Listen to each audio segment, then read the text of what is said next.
31. Vamos a leer tres textos de este capítulo 25, 31, 32 y 33 del capítulo 25 de San Mateo.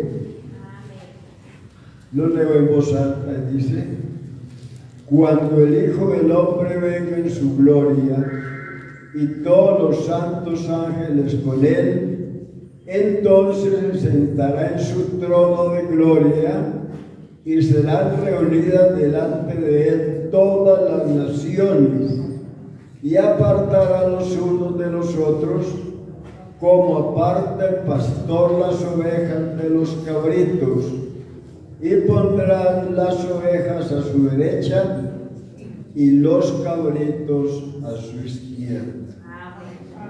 Dando una alabanza, pueden tomar su lugar. Y gracias al Señor Jesús por su presencia y por los hermanos que han venido para honrar el nombre del Señor Jesús.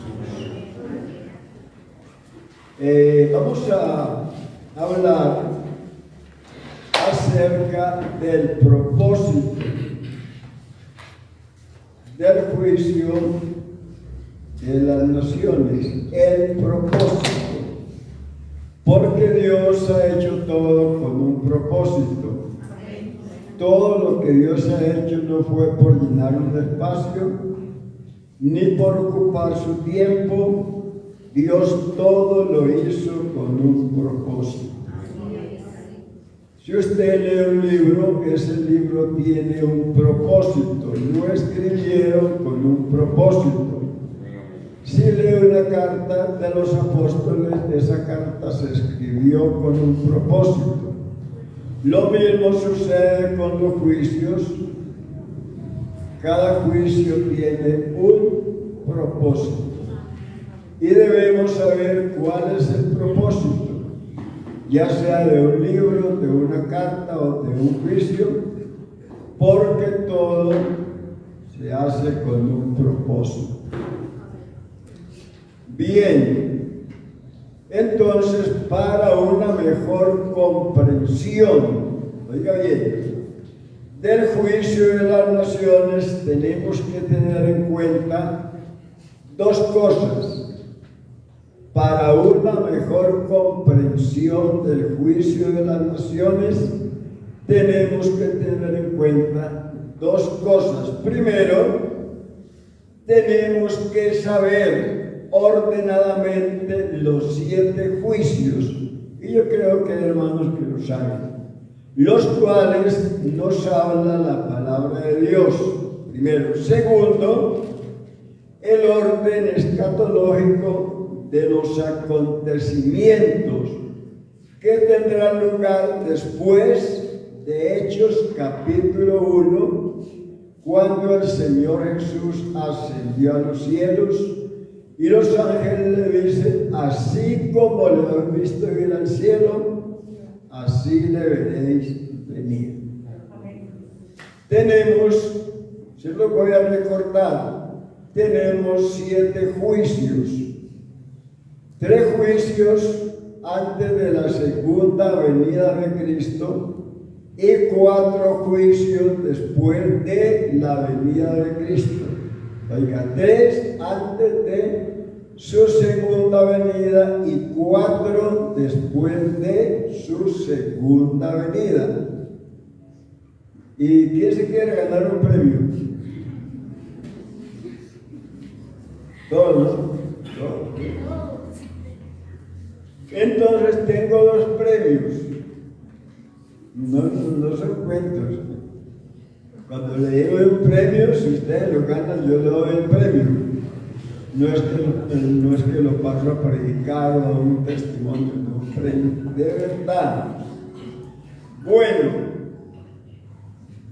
entonces el hermano va a estar listo. Creo que eso es como una lluvia. Va a estar listo para ubicarse en sus pies y responder lo siguiente.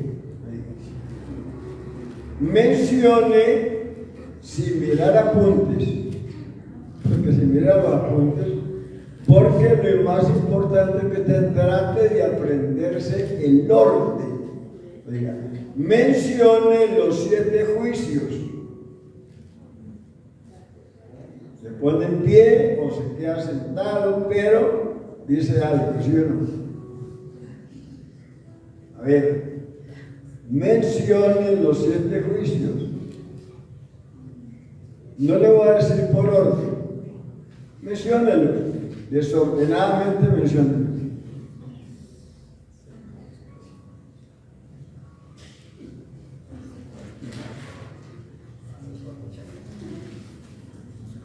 A ver, están pensando.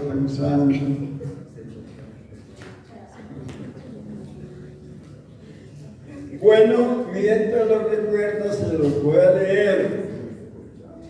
Anótelos y repáselos en su casa, de tal manera que se le graben.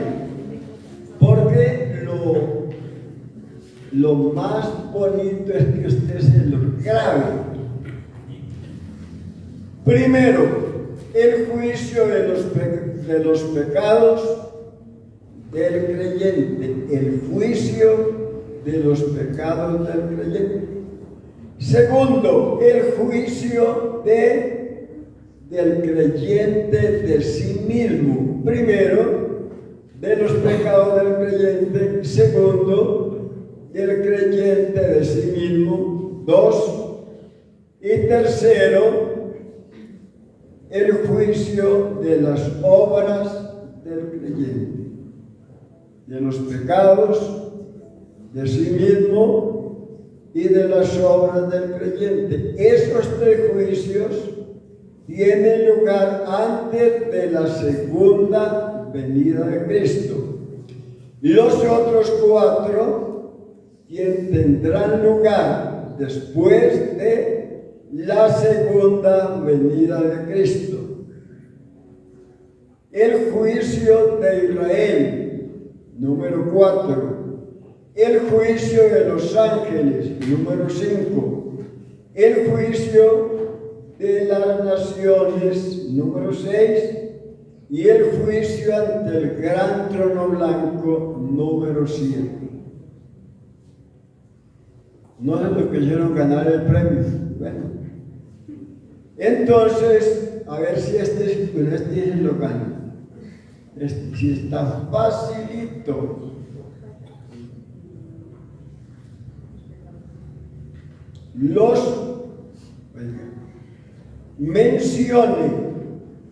Mencione por orden los acontecimientos que tendrán lugar a partir del capítulo 1 de los Hechos hasta el final. Los acontecimientos que tendrán lugar a partir del capítulo 1 de los Hechos hasta la eternidad. Fácil, ¿sí o no?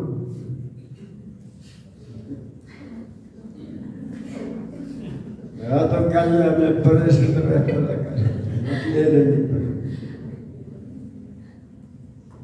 Bueno, ¿los quiere anotar? Sí, señor. Bueno,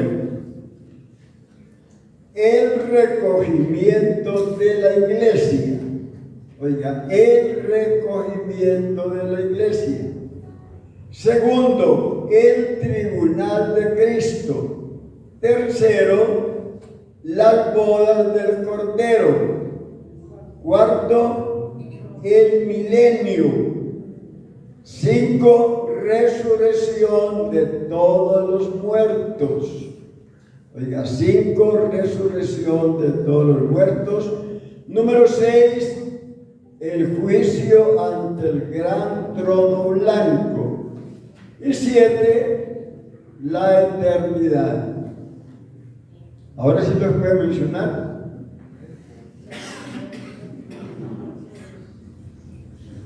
ni dándole la pista ponen el avión. Bueno, esto indica que vamos a mirar entonces los martes estos 7 juicios. Los va a recordar, usted ya lo sabe, los va a recordar. Los que lo saben, los que no lo saben, los van a aprender, porque hay hermanos nuevos, hay hermanos que vinieron de otras iglesias y hay hermanos que realmente lo han oído, pero no lo han podido asimilar. Entonces los vamos a recordar. Ojalá usted no pierda el martes, porque si pierde el martes, entonces usted va a quedar en las víctimas. Bueno.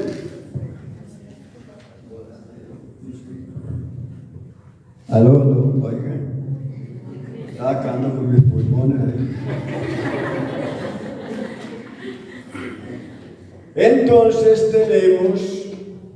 vamos a hablar entonces, recuerde, el juicio de las naciones tiene como propósito. Oiga, el juicio de las naciones tiene como propósito determinar quiénes entrarán al milenio. Ese es el propósito del juicio de las naciones y el propósito del juicio de Israel. Determinar de los hebreos quienes entrarán al milenio, porque recuerde que la Biblia dice que no todos los que descienden de Abraham son israelitas. Así hayan sido descendientes de Abraham, no todos son israelitas. Entonces el juicio de Israel es para determinar ¿quiénes de los hebreos entrarán a disfrutar del reino milenial?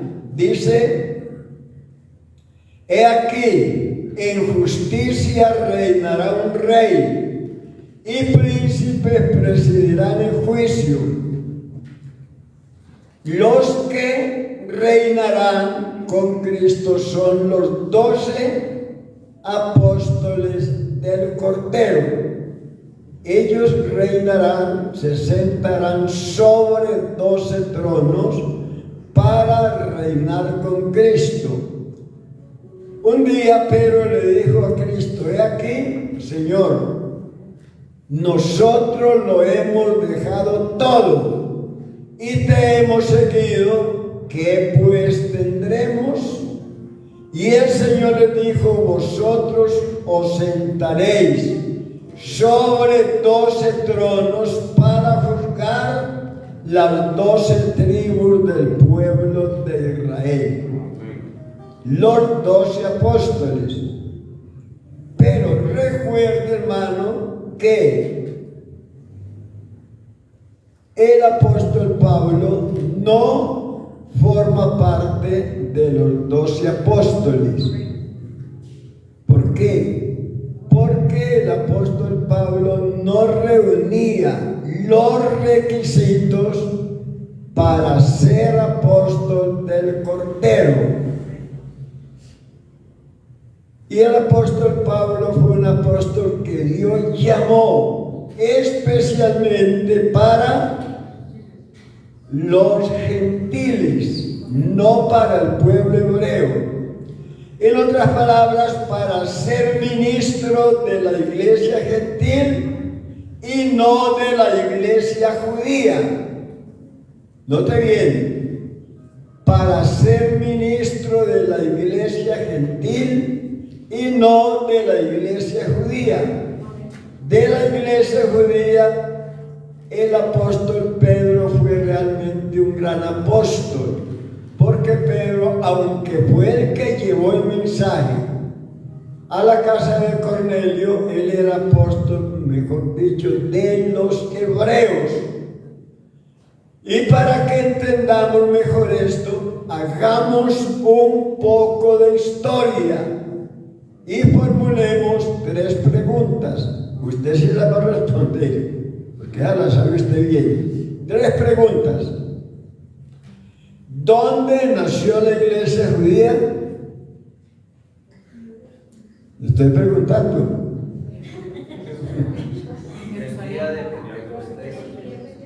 En Jerusalén, allí nació la iglesia judía.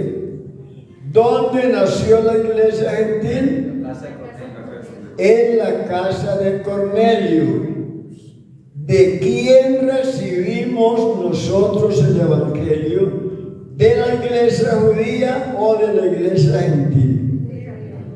¿Ah? Judía, gentil, pónganse de acuerdo. ¿De quién recibimos nosotros el evangelio? ¿De la iglesia judía o de la iglesia gentil? Piénselo bien. Porque le estoy hablando de 2 iglesias. Y ambas predicaron el evangelio.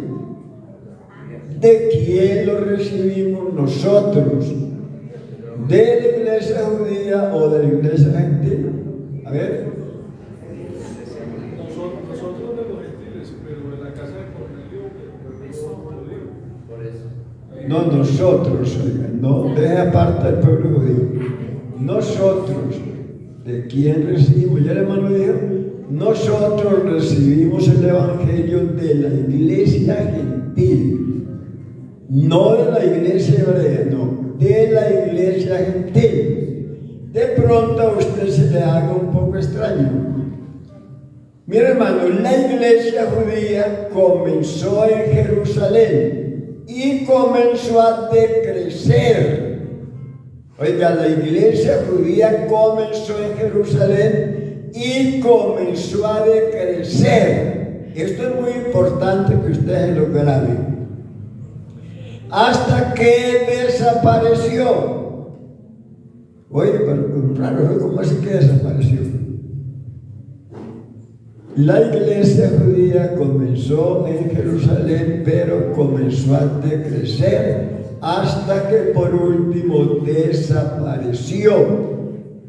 Eso lo dijo Cristo en la parábola del sembrador, San Mateo 13, verso 8. Dice, pero parte cayó en buena tierra y dio fruto, cuál a 100, cuál a 60 y a 30. A 100, a 60 y a 30. Anormal. Es un crecimiento anormal porque en vez de crecer, decrece. Comienza con 100, luego con 60 y luego con 30 y luego desaparece. ¿Sí se da cuenta?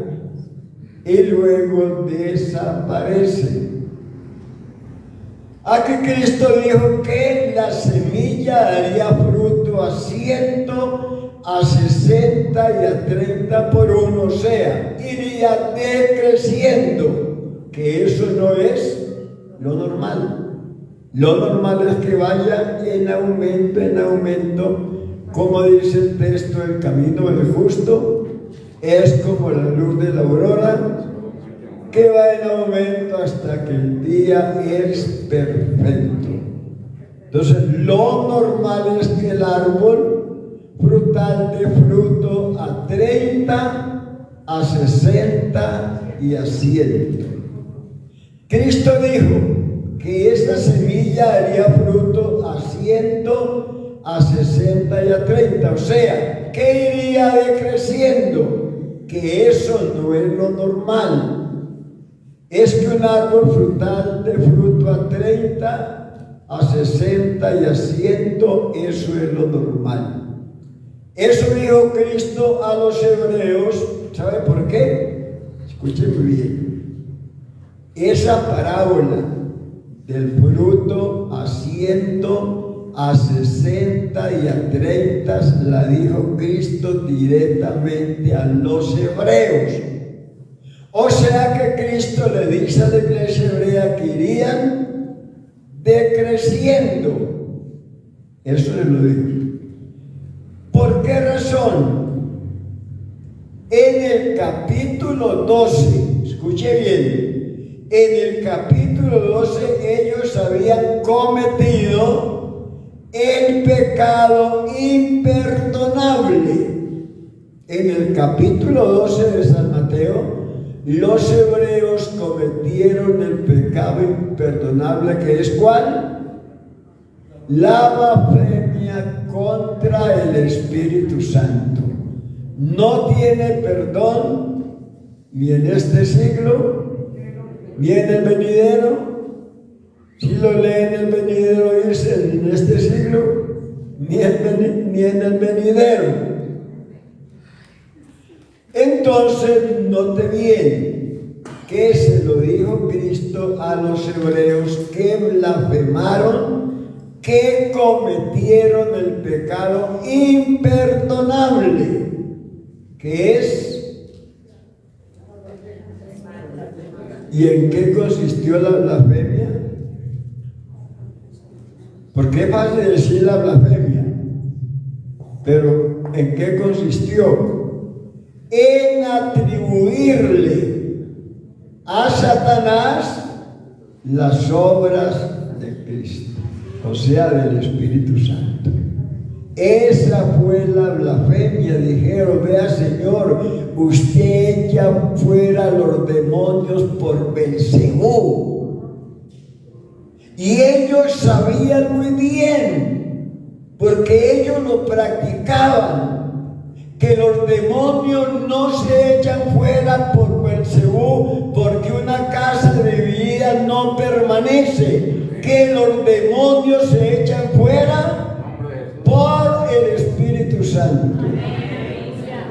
Pero ellos le atribuyeron esa obra a los demonios. Pecado imperdonable, blasfemia contra el Espíritu Santo.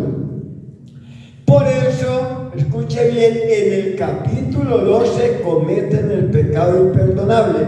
En el capítulo 13 les habla a ellos. Además, Pedro le dijo: Señor, ¿por qué les hablas por parábolas? En el 12 cometen el pecado imperdonable. En el 13 Cristo les habla por parábolas. Entonces Pedro le dice: ¿por qué les hablas por parábolas? Y Cristo respondió: porque a vosotros os es concedido saber los misterios del reino de los cielos, pero a ellos no. Y le dice: ¿por qué? Para que viendo no vean, y oyendo no oigan. Porque si viendo ven y oyendo oyen, entonces se convertirían. Y se conviertan y yo los sane. Porque ellos estaban bajo el juicio de Dios. Entonces Cristo les habla por parábolas para que no entiendan nada. Porque ya habían cometido el pecado imperdonable, estaban bajo el juicio de Dios. Pero en otro de los evangelios, el Señor cita la misma parábola y dijo: la semilla que cayó en buena tierra dio fruto a 30, a 60 y a 100. Eso es lo normal. Eso está en San Marcos capítulo 4, verso 20. Esa parábola se refería directamente a la iglesia gentil, que daría fruto a 30, a 60 y a 100 por uno. Lo normal. Entonces escuche bien, la iglesia comenzó en la casa de Cornelio con una familia,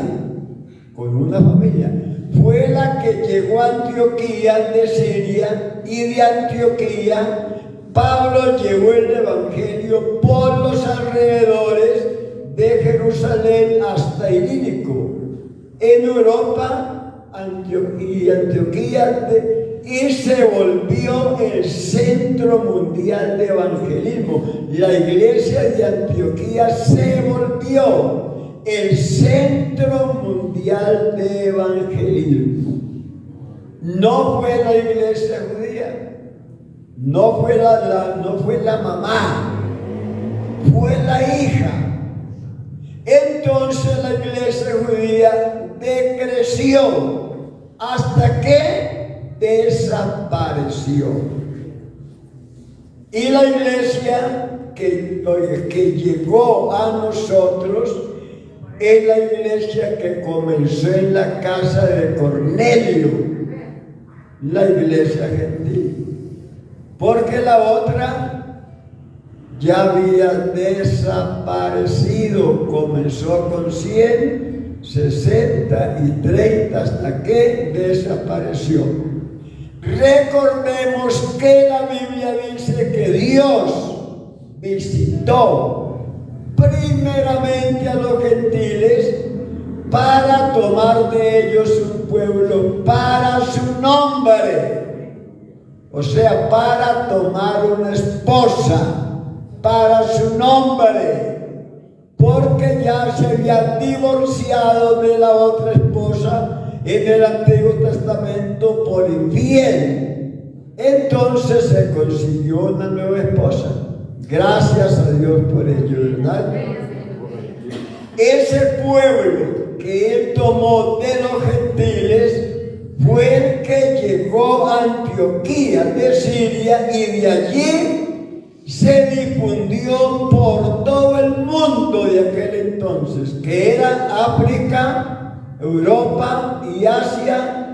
Por eso la iglesia es conocida mundialmente como la iglesia gentil. Usted dirá, bueno, pero entonces, ¿cómo que la iglesia judía desapareció? Ahí vemos bíblicamente que desapareció. Y nosotros recibimos el mensaje de la iglesia gentil. Como dice en Corintios, porque por un espíritu fuimos todos bautizados en un cuerpo, sean judíos, oigan, sean gentiles, sean griegos o sea hombre o mujer. Entonces, ¿qué quiere decir esto? Estamos diciendo que la iglesia judía desapareció. Claro que ha habido israelitas que se han convertido al Señor, y estos en estos 20 siglos, pero ellos han sido incorporados en la iglesia gentil. ¿Sí o no? Ellos han sido incorporados.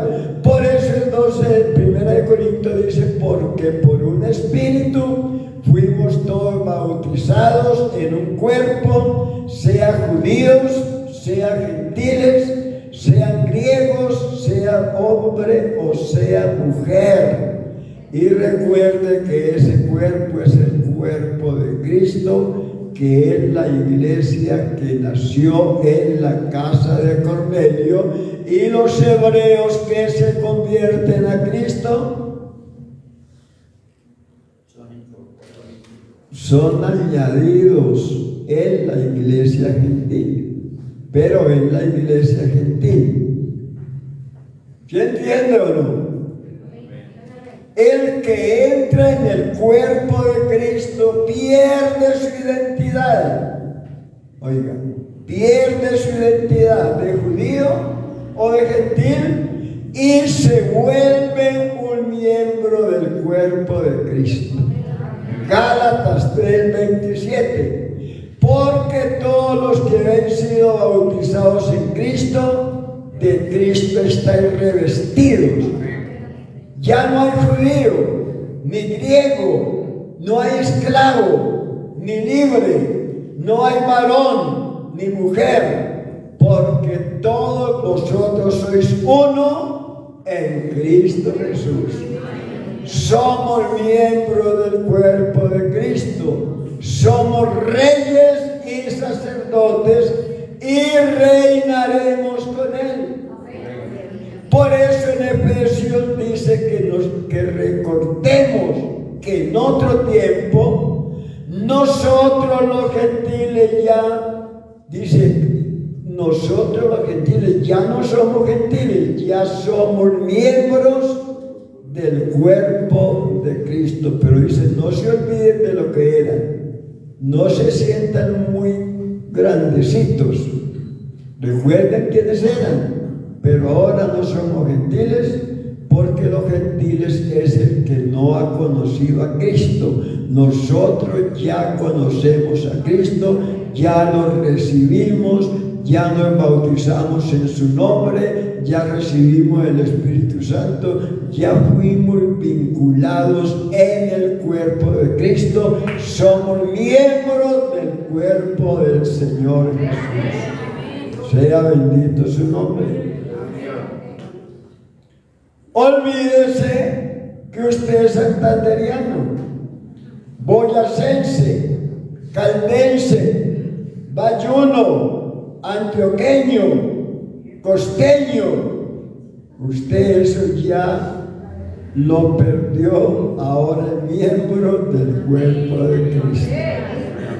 Yo soy boyacense, yo soy antioqueño, yo soy santanderiano. No. Usted ni es boyacense, ni antioqueño, ni santanderiano, ni bayuno. Usted es miembro del cuerpo de Cristo. ¿O prefiere lo otro? No, claro que no.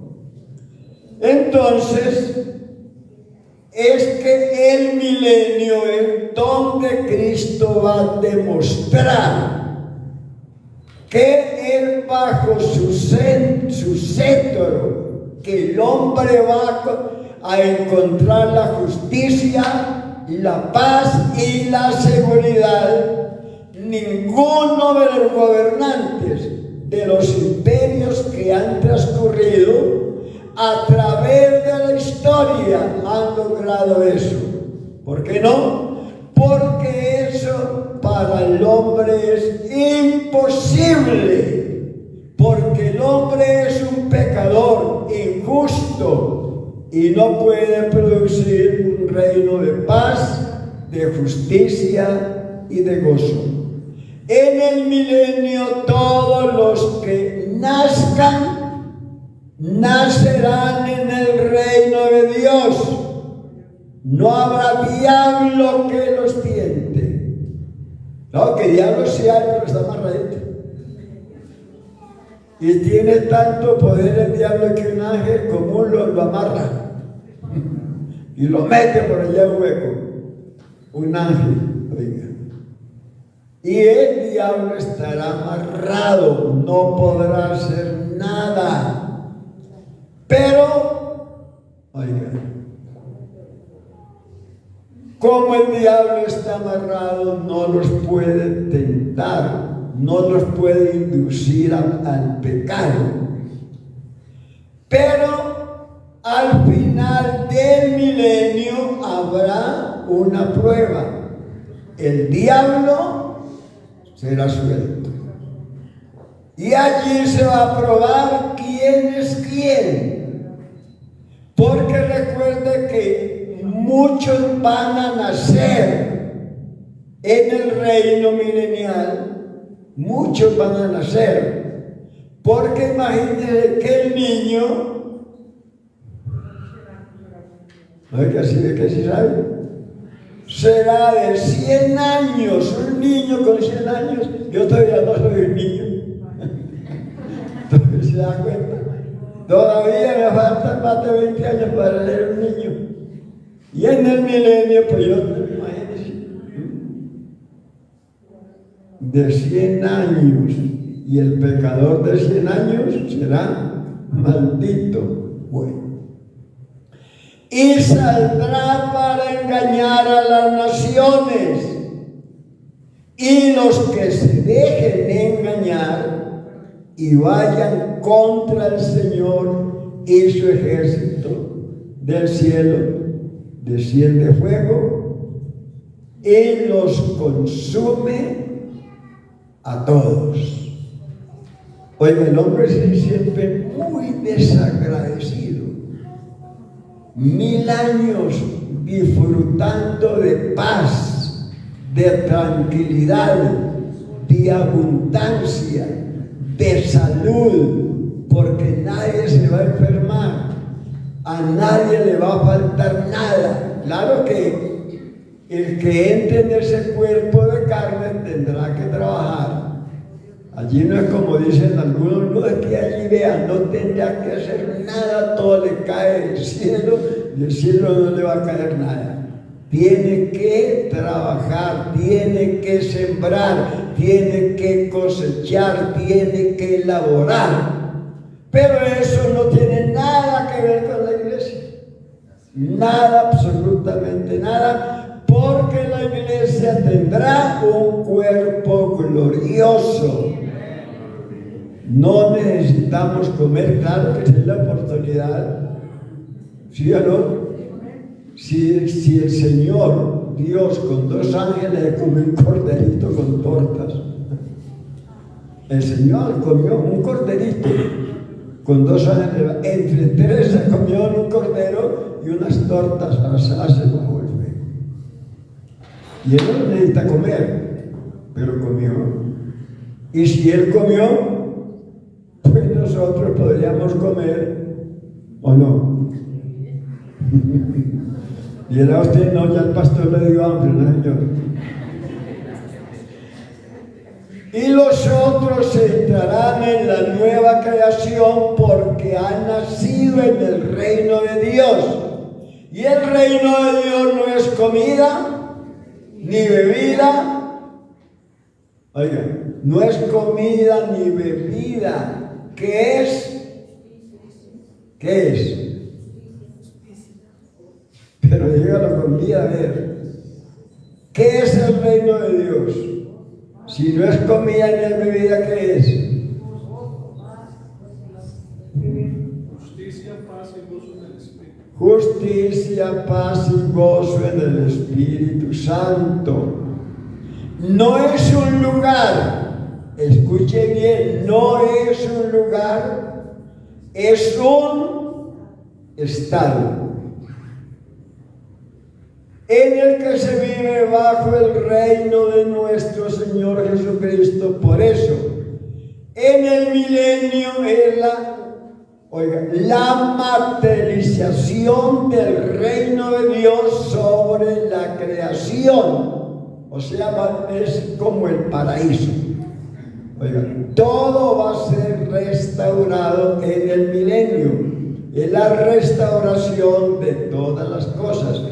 Y nosotros somos las primicias de la nueva creación, porque ahora los únicos que estamos bajo el reino de Dios es la iglesia que está bajo el gobierno de Jesucristo. Porque el reino de Dios, ¿cuántas etapas tiene? A ver, ¿cuántas etapas tiene el reino de Dios? 3 etapas. Ahora, el milenio y la eternidad. Qué bendición, ¿verdad? Y nosotros realmente estaremos en el reino de Dios reinando con Cristo. Seremos los corregentes. Oiga bien. Por eso ahora nos estamos preparando. Usted no sabe qué cargo tendrá en el milenio. Si es policía, si es capitán, bueno, pero alguna cosa va a hacer allá, porque no va a estar para el quietico sin hacer nada. Allá hay un trabajo para hacer y aquí nos estamos preparando. Bueno, entonces, no se pierda los martes porque les voy a recordar los 7 juicios. ¿Los quiere recordar? ¿Seguro? Bueno, entonces el martes nos vemos. Que el Señor nos siga bendiciendo.